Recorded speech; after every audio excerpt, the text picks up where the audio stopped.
এটা একটু নামিয়ে দেবে ওইটা একটু। হ্যাঁ, আচ্ছা, এটা হচ্ছে একটা স্টেটমেন্ট কনক্লুশন। যদিও মেন পরীক্ষার অঙ্ক ছিল, কিন্তু বিগত 2 বছর মানে 20 এবং 21 এই 2 বছরের প্রিলিম পরীক্ষার কোশ্চেন দেখলে এই কোশ্চেনের সংখ্যা প্রিলিমসে বেশ বেড়েছে। তো কোশ্চেনটা কি বলছে? Tanushree is a dancer. Okay, মানে তনুশ্রী একজন ডান্সার পাওয়া গেল, এবং বলছে সমস্ত ডান্সাররাই হচ্ছেন এক একজন করে ইয়ং লেডি। যদি আমরা এটাকে ভেন ডায়াগ্রামে ফেলি, তাহলে তনুশ্রী এটা হচ্ছে, তনুশ্রী ইজ এ ডান্সার বলতে পারতাম, এবং বলা হচ্ছে ডান্সার্স আর ইয়ং লেডিজ, এইভাবে আমরা যদি ভেন ডায়াগ্রামে আঁকতে পারতাম। ঠিক আছে, তবে কি বলেছে, কি কি কনক্লুশন ড্র করতে চেয়েছে? যে অল ইয়ং লেডিজ আর ডান্সার্স, এবং বলেছে অল ডান্সার্স আর ইয়ং লেডিজ, এদের মধ্যে তারপরে বলেছে যে Tanushree is not young and hence not a dancer, এবং Tanushree is young lady dancer. এদের মধ্যে কোনটা কোনটা ট্রু হবে বলো দেখি, চারটের মধ্যে কোনটা কোনটা ট্রু হবে?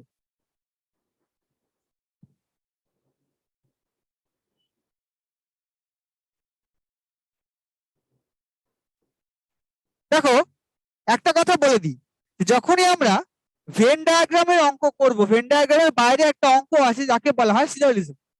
তো একটা কথা আমি সিলোজিজমের ক্লাস পরের দিন করাবো বিস্তারিত, একটু বলতে হবে।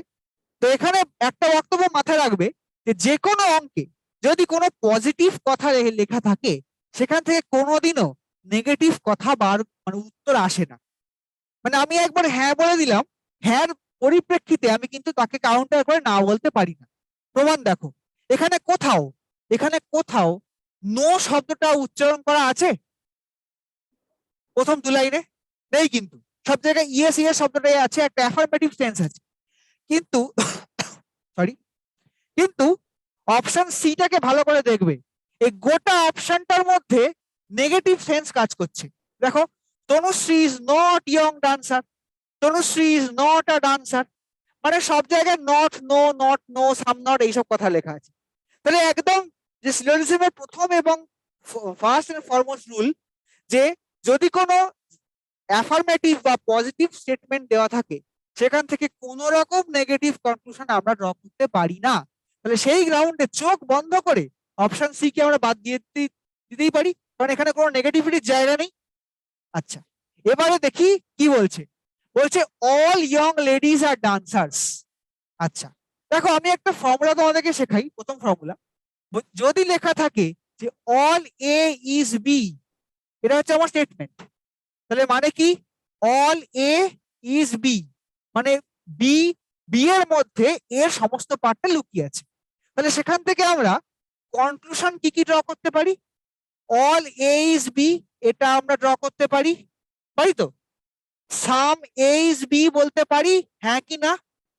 যদি 100% অফ এ বি হয়, তাহলে 20% অফ এটাও তো বি। মানে আমার সম্পূর্ণটা যদি আজকে পৃথিবীর মধ্যে থাকে, তাহলে আমার 20%টাও তো পৃথিবীর মধ্যে আছে। এটুকু সত্যি তো?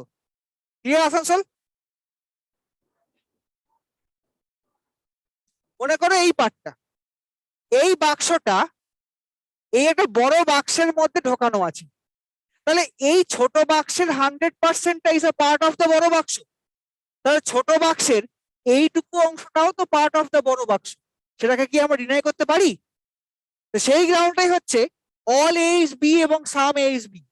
কিন্তু এখানে আমরা অল বি ইজ এ বলতে পারি না, কারণ দেখো এই ছোট বাক্সটা যেটুকু পার্ট কমন, সেটুকু পার্টই বড় বাক্সের জায়গা জুড়ে আছে, বাকি পার্টটা তো ফাঁকা, বাকি পার্টটা তো অন্য কিছু নেই। তাহলে আমরা এখান থেকে অল বি ইজ এ বলতে পারি না, শুধুমাত্র বলতে পারবো সাম বি ইজ এ। এটা হচ্ছে সিলোজিজমের ফার্স্ট এবং ফরমোস্ট রুল। যদি এই ক্লাসটা আমরা পরের দিন করবো, জাস্ট একটুখানি শুরু করে রাখছি। অল এ ইজ বি টা যদি হয়, সেখান থেকে আমরা ড্র করবো কি কি? All A is B draw করতে পারি, some A is B draw করতে পারি, some B is A draw করতে পারি। এবার এখান থেকে দেখো তো, বলা হচ্ছে ডান্সার্স আর ইয়ং লেডিজ, ডান্সার্স আর ইয়ং লেডিজ, এখান থেকে আমি কি কি ড্র করতে পারি? যে ডান্সার্স আর ইয়ং লেডিস বলতে পারি, সাম ডান্সার্স আর ইয়ং লেডিস বলতে পারি, কিন্তু সাম ইয়ং লেডিস আর ডান্সারও বলতে পারি, কিন্তু অল ইয়ং লেডিস আর ডান্সারের কথা বলতে পারি না। মানে মোদ্দা কথা হচ্ছে বাইরে থেকে ভেতর দিকে, সরি ভেতর থেকে বাইরের দিকে গেলে সবসময়তে অল কাজ করবে, কিন্তু বাইরে থেকে ভেতর দিকে ঢুকে এলে শুধুমাত্র সাম শব্দটা কাজ করে, অন্য কিছু কাজ করে না। তাহলে এখান থেকে বোঝা যাচ্ছে যে অল ইয়ং লেডিস আর ডান্সার্স ইজ নট পসিবল। যদি থাকতো এখানে সাম ইয়ং লেডিস আর ডান্সার্স তাহলে কিন্তু আমরা করতে পারতাম। তাহলে এখানে অপশন এটা বাদ চলে গেল। এবার দেখো বলছে অল ডান্সার্স আর ইয়ং লেডিস, দেখো ছবির মধ্যে তো প্রমাণিত যে ডান্সার্স আর ইয়ং লেডিস, তাহলে এখান থেকে এটা ট্রু হচ্ছে। এবং বলা হচ্ছে Tanushree is a young lady dancer, Tanushree ভদ্রমহিলা ডান্সারের মধ্যেও আছেন, তিনি ইয়ং লেডির মধ্যেও আছেন। তাহলে এখানে অপশন ডিটাও হচ্ছে কারেক্ট। তাহলে আমার চারটে কনক্লুশন দেওয়া আছে, তার মধ্যে অপশন এটা আমার বাদ গেছে, অপশন সিটা আগেই বাদ চলে গেছে। কি কি পড়ে আছে? অপশন বি এবং অপশন ডিটা হচ্ছে কারেক্ট, মানে অপশন ডি এখানে, অপশন ডিটা হচ্ছে আনসার। বোঝা গেছে না যায়? আসানসোল ক্লিয়ার? পূর্ত ভবন ক্লিয়ার? ওকে, আশা করি সকলে লেখা হয়ে গেছে। আমি এই পার্টটা মুছবো কারণ পরের অঙ্কটাকে দেখাতে হবে।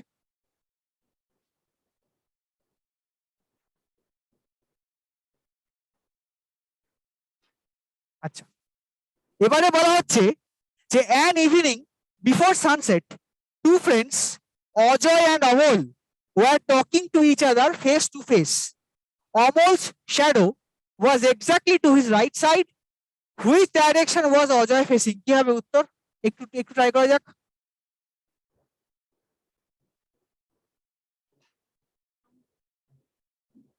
Option C. আচ্ছা দেখছি। আচ্ছা একটা কথা বলে দিই, যখন এরকম শ্যাডো অঙ্ক থাকবে তখন মাত্র দুটো অপশন সত্যি হয়, হয় নর্থ না হয় সাউথ, সেখানে ইস্ট আর ওয়েস্ট বলে কোনো অপশন থাকে না। Second try. শ্যাডোর অঙ্কে ইস্ট কিংবা ওয়েস্ট অপশন হয় না, তাই এখানে ইস্ট ওয়েস্ট অপশন দেখলেই বাদ দিয়ে দিতে হবে। সাউথ। আচ্ছা দেখি। আচ্ছা আমাদের এই অঙ্কটা আগের দিনও আমরা একটা ডিসকাস করেছিলাম, আজ আবার করব। সিচুয়েশন দুরকম হবে।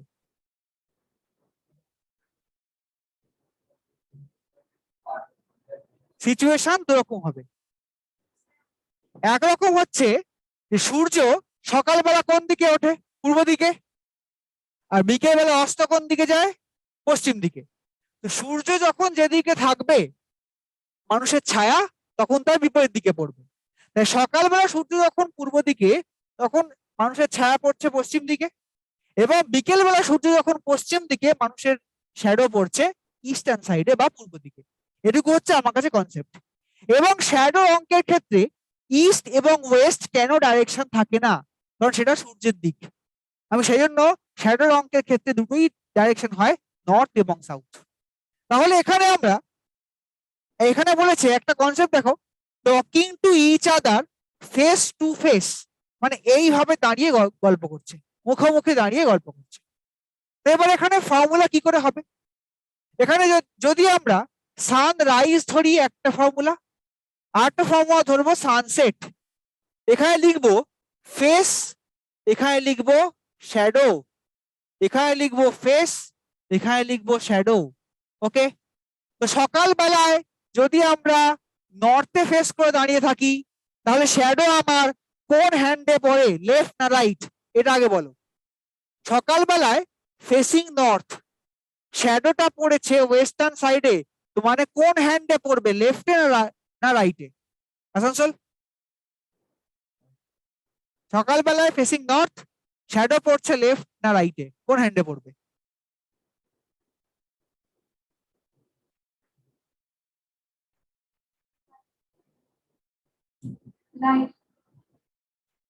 আচ্ছা সকালবেলায়, আচ্ছা এবার তুমি নিজেকে পুট করো ফেসিং নর্থ। আমি আছি ফেসিং নর্থে, শ্যাডো আছে আমার কোন হাতে? সকালবেলা ওয়েস্টার্ন সাইডটা আমার কোন হাতে? এবারে বলো। লেফট। তাহলে যখন আমি ফেসিং রাইট, সরি যখন আমি ফেসিং সাউথ মানে এদিকে, তখন ওয়েস্টার্ন সাইডটা আমার কোন হাতে? রাইট। তাহলে সকালবেলায় নর্থে ফেস করলে শ্যাডো পড়ে লেফটে, এবং সকালবেলায় সাউথে ফেস করলে শ্যাডো পড়ে রাইটে। বিকেল বেলা আইডেন্টিক্যালি উল্টে যায়, জাস্ট উল্টে যাবে। নর্থে পড়লে বিকেল বেলায় নর্থে দাঁড়ালে শ্যাডো পড়ে রাইট হ্যান্ড সাইডে, আর বিকেল বেলা সাউথে ফেস করে দাঁড়ালে শ্যাডো পড়ে লেফট হ্যান্ড সাইডে। হলো? এবার এইটুকু দিয়ে আমার অঙ্ক বলছে অ্যান ইভিনিং বিফোর সানসেট। তো আমি কোন ছবিটাকে দেখবো? আমি এই ছবিটাকে দেখবো না, বিফোর সানসেট। এবারে বলছে অজয় এবং অমল দুখানা ছেলে মুখোমুখি দাঁড়িয়ে গল্প করছে। যদি অমলের শ্যাডো তার ডান দিকে পড়ে, এখানেই অঙ্কটা ট্রিক লুকিয়ে আছে।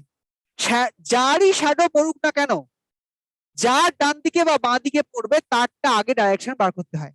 তাহলে বলছে অমলের শ্যাডো তার ডান দিকে পড়েছে, অমলের শ্যাডো তো সন্ধ্যেবেলা অবশ্যই ইস্টার্ন সাইডেই পড়বে। তাহলে অমল দিকে মুখ করে দাঁড়ালে শ্যাডো ডান দিকে পড়তে পারে।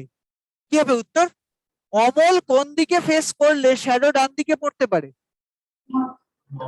নর্থ। Very good. তাহলে অমল স্ট্যান্ডিং নর্দার্ন সাইড, তাহলে অবশ্যই তার বন্ধু Ajay will stand toward south, তাই তো? তাহলে এখানে কে কে সাউথ আনসার দিয়েছিলে? Very good. তাহলে আমাকে যখনই অঙ্ক দেবে আমাকে এইটুকু ফর্মুলা মনে রাখতে হবে, যে ছবি টবি কিচ্ছু আঁকতে হবে না। সান রাইজ হলে এই ফর্মুলা, সান সেট হলে এই ফর্মুলা, এইটুকু ফর্মুলা এই শ্যাডোর অঙ্কে কাজে লাগে। শুধু দেখবে আর ছবিতে সলভ করবে। মানে ডাইরেকশনের অঙ্কের সব থেকে যদি ইজি কিছু হয়ে থাকে সেটা হচ্ছে এই শ্যাডোর অঙ্ক। মানে এইটুকু ফর্মুলা বেস করে এই অঙ্কটা আমার সলভ হয়ে যায়। ওকে,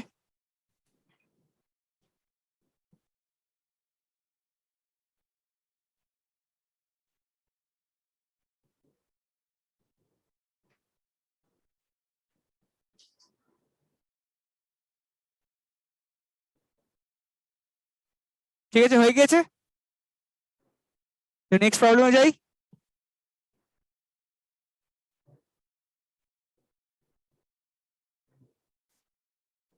কোশ্চেন নাম্বার 9, খুব সহজ, একটু ট্রাই করো।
Option D.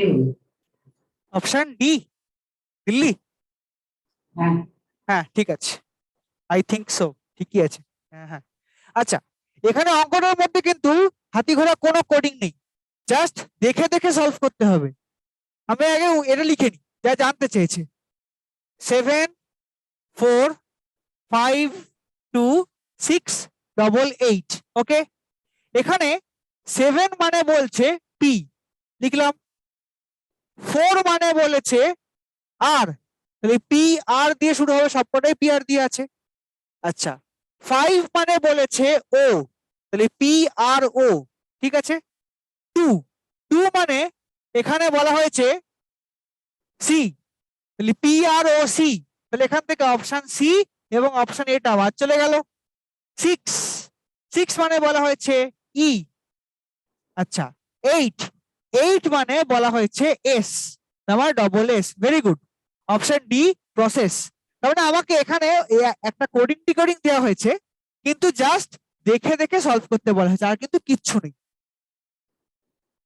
এটা এটা একদম বেসিক লেভেলের কোডিং টিকোডিং, মানে ডব্লিউবিসিএস পরীক্ষা বলে ভাবার কোনো কারণ নেই যে এত সহজ প্রশ্ন পরীক্ষায় আসে না। এত সহজ প্রশ্নই পরীক্ষাতে আসে। টোটাল আমার কাছে প্রিলিম পরীক্ষাতে 25 কোশ্চেন্স, 12 রিজনিং, 13 ম্যাথ অথবা উল্টো।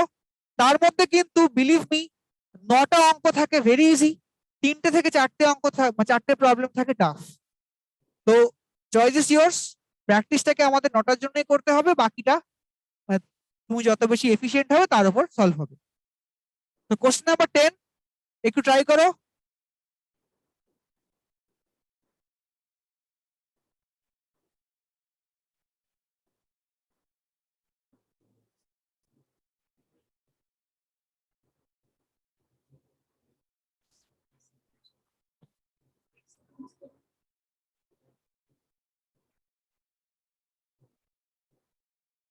এখানে বলা হচ্ছে 6 persons আর sitting around a hexagonal table.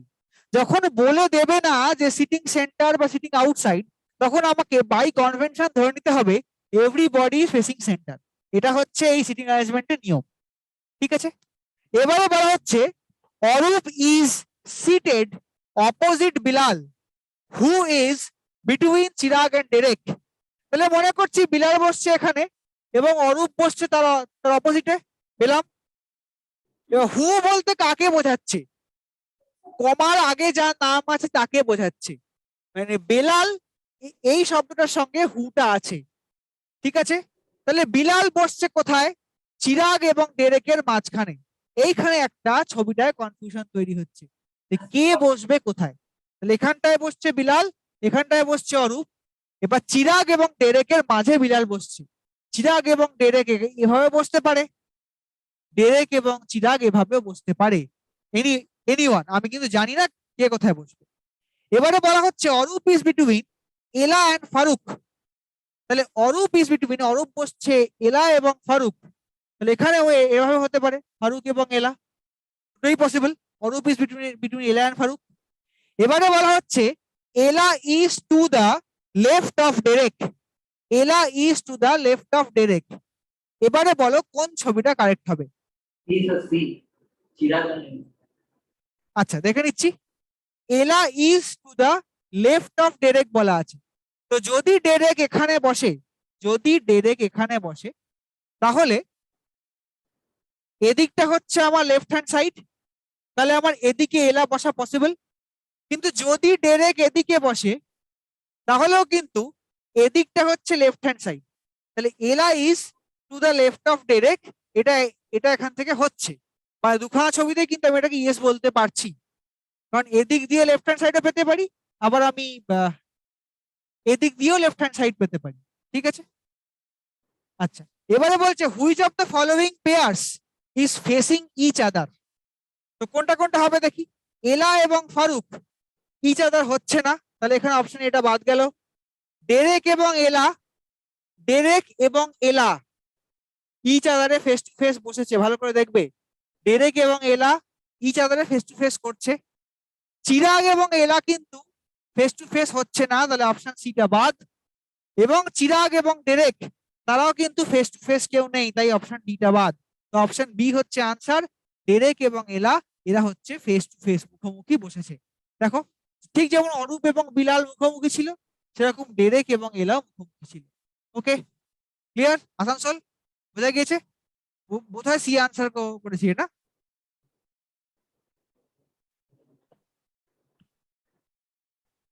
ওকে, পরের অঙ্কটা যাওয়া যাক।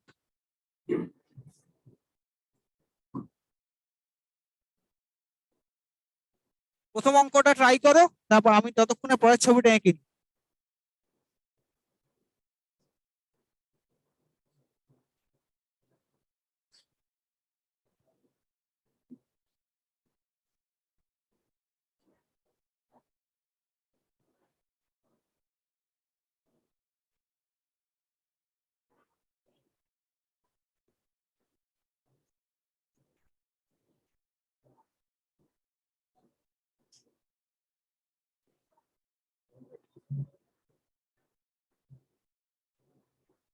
ট্রাই করো দুটো অঙ্ক। The C, D, option C. Question number 11 option C. That's option C. আচ্ছা দেখে নি। বলছে D is taller than C and E, তাহলে ডি সি এর থেকেও লম্বা, ডি ই এর থেকেও লম্বা পেলাম। এবারে বলছে A is not as tall as E, তাহলে এখান থেকে বলতে পারি তো যে এটা ই এর থেকে ছোট। C is taller than A, C is taller than A, তাহলে আমি ছোটটাকে এইভাবে সাজাই, ডি তার তার থেকে বড় সি, তার থেকে ছোট ই, তার থেকে ছোট A, C is taller than A পাওয়া গেল। এবারে বলছে D is not as tall as B, D এর আগে একজন বসবে B, D is not as tall as B. এবারে বলা হচ্ছে who is the second tallest person, D is the second tallest person, option C is the correct answer. Very good. Question number 12 কি হবে? শুধু কোশ্চেন নাম্বার 12 ক্ষেত্রে একটা hit, যে নাম্বারটাকে চোখে দেখতে পাওয়া যাচ্ছে না সে হচ্ছে অপোজিট নাম্বার, আর যাকে দেখতে পাচ্ছি সে হচ্ছে অ্যাডজেসেন্ট নাম্বার। এবারে বলো বলো C. কোশ্চেন আমাকে জানতে যে find the number of dots on the face opposite the face bearing 3 dots. এখানে আমি ডটের জায়গায় নাম্বার লিখে দিয়েছি আর কি। মানে 3 এর অপোজিটে কে আছে আমাকে জানতে চেয়েছে। বলো এবার डाइस को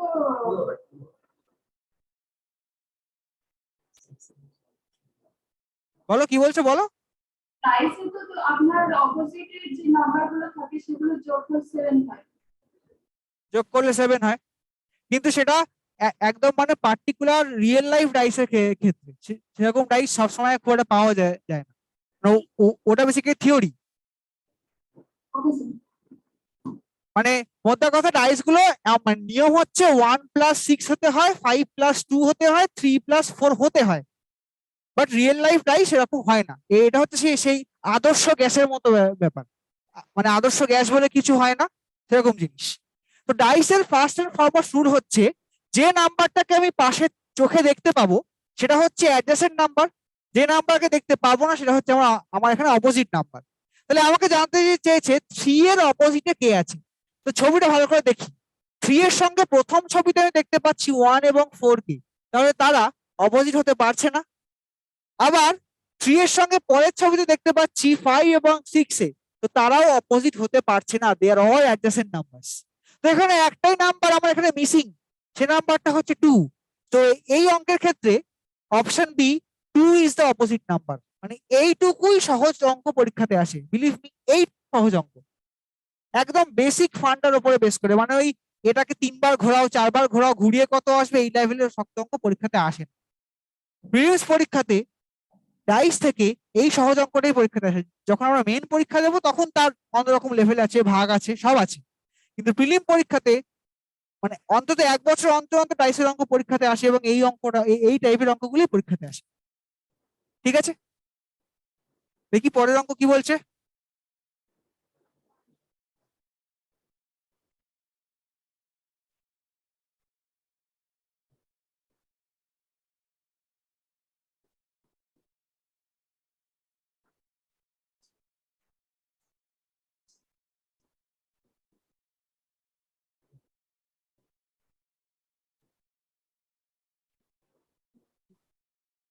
উপর থেকে লেখাটা নামাতে হবে।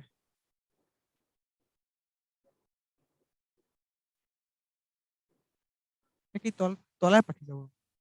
হ্যাঁ হ্যাঁ, একদম একদম কোনায় দিয়ে দাও, তাই সুবিধা হবে। ব্যাস, থাক, আমি পরের অঙ্কে তুলে নেবো।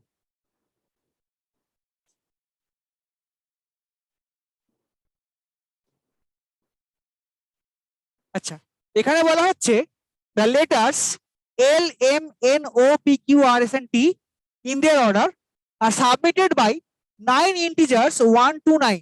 আচ্ছা, ইন দেয়ার অর্ডার মানে এখান থেকে লিখবো কিভাবে? দেওয়া আছে, sorry Option D or C. 6.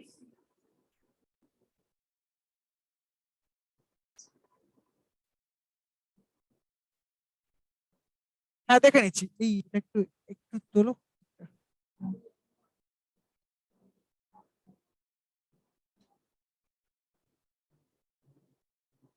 এত মোটা লেখা পড়ছে কেন?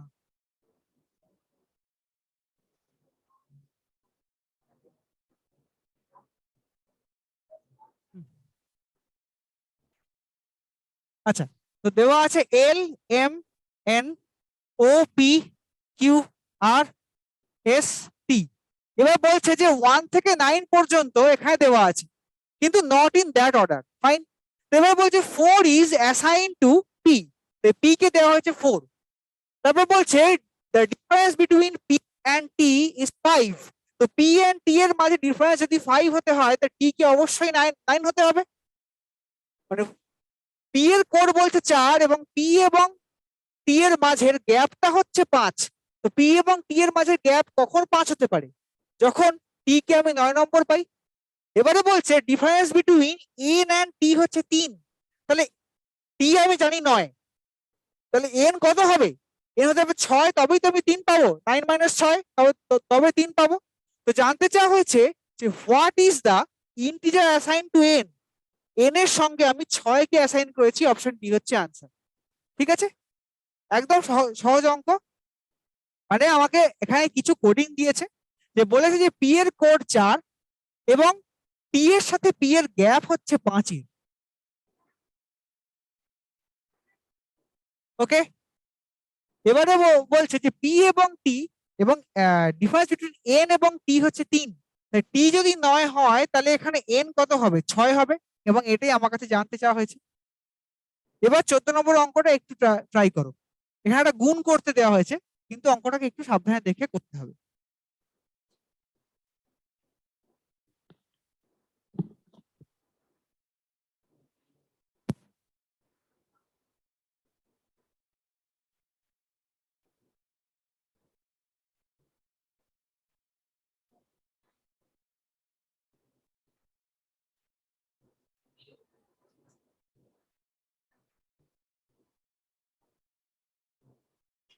Studio.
Answer Sir, option B. দেখছি। দেখো, এখানে একটা গ্যাপ আছে, তারপর 7, তারপর গ্যাপ, তারপর এখানে 5 মাল্টিপ্লাই করেছি করে আমার এখানে 5 × 9 5 এসছে, এবং তারপরে বসেছে দেখো 4 9 3 3। তো আগে এইটুকু নিয়ে ডিল করি। দেখো এখানে 5 × 9 করলে 45 হয়, ক্যারি থাকে 4। তার মানে এখানে এমন কিছু একটা হতে হবে যার সঙ্গে 5 এর সেই নাম্বারটা দিয়ে গুণ করলে 0 হয় এবং তার সঙ্গে 4টা অ্যাড করে 4 বসতে পারে, আদারওয়াইজ অন্য কিছু সম্ভব নয়।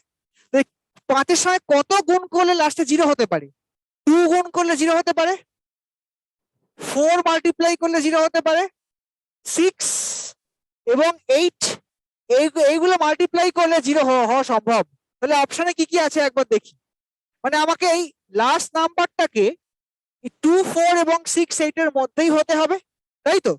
তাহলে এখানে দেখো, এখানে 6 পাচ্ছি, 8 পাচ্ছি এবং 8 পাচ্ছি এবং 4 পাচ্ছি, সবকটাই পসিবল। ঠিক আছে, তাহলে একবার চেক করি যে যদি এখানে আমার লাস্টে 8ই বসে, লাস্টে আমি সবচেয়ে বড়টা ধরেই করলাম, যদি এখানটায় আমার 8 বসে তাহলে আমার এখানে পাচ্ছি কত? 5 × 8 40, তার সঙ্গে 4 অ্যাডিশন করলে 4 বসছে এবং ক্যারি আবার একটা 4 পাচ্ছি। এবার 5 × 7 করলে 35 পাচ্ছি, তার সঙ্গে 4 করলে 39 পাই, তার মানে ক্যারি থাকছে আমার 3। তাহলে 5 এর সঙ্গে কিছু একটা মাল্টিপ্লাই করলে তার মানে লাস্টে আমার 8 হচ্ছে, এটুকু ট্রু, কারণ অপশন ডিটা এবং অপশন এটা বাদ চলে গেছে।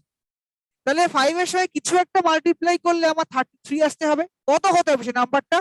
5 × 6 যদি করি তবেই আমার 30 পাওয়া সম্ভব, তার সঙ্গে 3 এডিশন করলে 33 পাওয়া সম্ভব।